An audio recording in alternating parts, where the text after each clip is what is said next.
Assalamualaikum warahmatullahi wabarakatuh. Perkenalkan, nama saya Bu Fatiatin dari SDN Sidodadi 1 153 akan menyampaikan pembelajaran tentang perjanjian Hudaibiyah dan Fathu Makkah.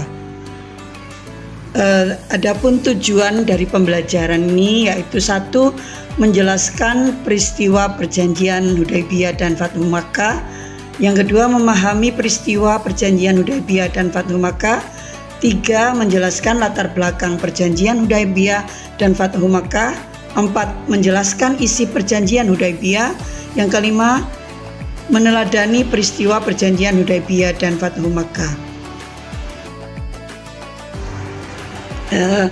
Anak-anakku, untuk pengertian perjanjian Hudaibiyah dan Fathu Makkah, perjanjian Hudaibiyah adalah perjanjian yang dilakukan oleh Nabi Muhammad SAW dengan kaum kafir Quraisy.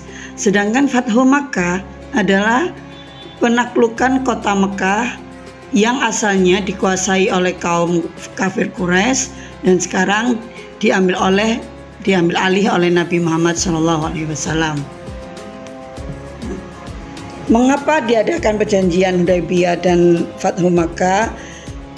Ada dilatar belakangi, yang pertama, adanya kecurigaan dari kaum kafir Quraisy kepada Nabi Muhammad SAW dan pengikutnya yang hendak datang ke Makkah.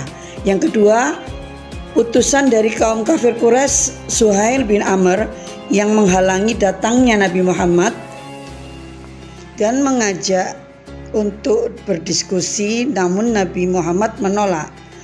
Peristiwa Fathu Makkah dilatar belakangi kaum kafir Quraisy melanggar perjanjian Hudaibiyah, makanya terjadilah peristiwa Fathu Makkah. Untuk isi perjanjian dari Hudaibiyah, yang pertama, gencatan senjata selama 10 tahun antara kedua belah pihak.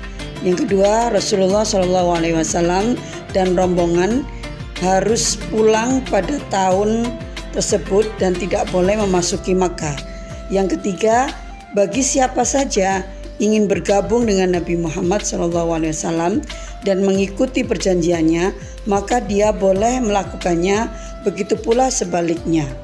Yang keempat, orang kafir Quraisy yang mendatangi Nabi Muhammad SAW melarikan diri harus dikembalikan ke asalnya.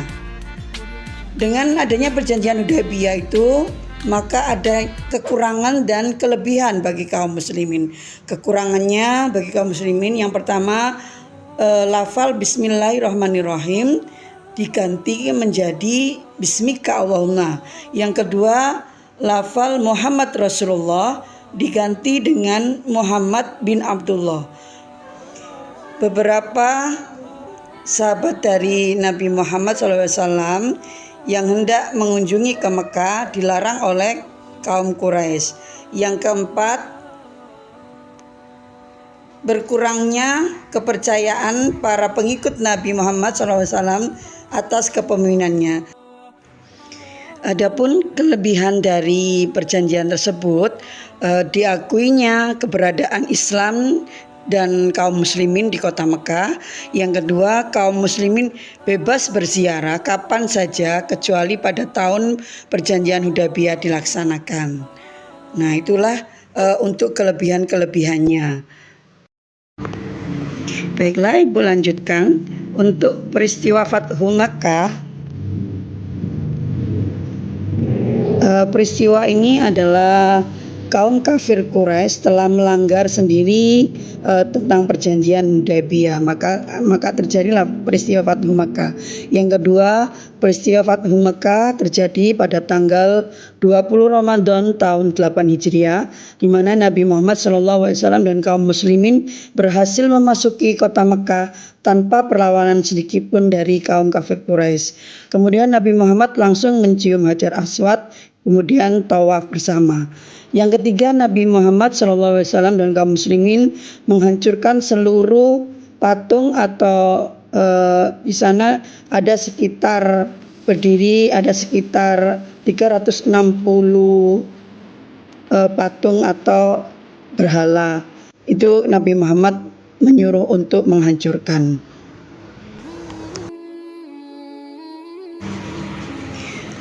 Setelah itu, apa pelajaran yang bisa dapat kita ambil dari peristiwa perjanjian Hudaybiyah dan Fathu Mekah? Baiklah, akan Bu Fat jelaskan. Yang pertama, perjanjian Hudaybiyah ini, dengan adanya ini kita dilatih untuk bersifat sabar dan untuk mengatur strategi. Dalam perjanjian itu, perjanjian Hudaybiyah yang pada awalnya dianggap merugikan oleh sebagian sahabat menunjukkan betapa pentingnya kesabaran dan strategi dalam menghadapi tantangan. Yang kedua, Nabi Muhammad SAW mengajarkan kita untuk tidak terburu-buru dalam memilih jalan damai ketika situasi memungkinkan. Yang ketiga, adanya fleksibilitas. Jadi perjanjian ini juga mengajarkan kita untuk fleksibel dalam mencapai tujuan. Meskipun awalnya tidak sesuai dengan keinginan, namun dalam jangka panjang perjanjian ini justru membawa keuntungan bagi kaum muslimin. Dan untuk kejadian Fathu Makkah, apa yang bisa kita ambil pelajaran dari situ? Dari Fathu Makkah, tentunya kemenangan yang diraih tanpa adanya pertumpahan darah. Jadi dalam peristiwa Fathu Makkah, walaupun tidak perang, suatu contoh nyata bagaimana kemenangan bisa diraih tanpa harus melalui peperangan besar.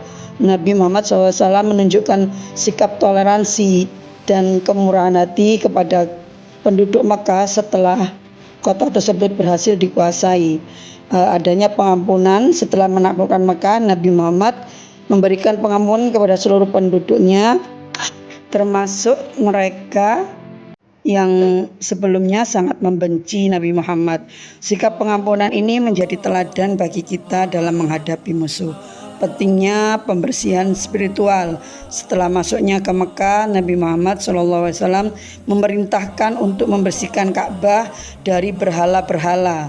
Hal ini menunjukkan pentingnya membersihkan hati, pikiran dari segala bentuk syirik dan kemusyrikan. Demikian anak-anak yang bisa dapat Ibu jelaskan dari peristiwa Hudaybiyah dan Fathu Makkah. Demikianlah video pembelajaran ini. Mudah-mudahan dapat bermanfaat. Sampai ketemu lagi pada video-video pembelajaran selanjutnya. Wassalamualaikum warahmatullahi wabarakatuh.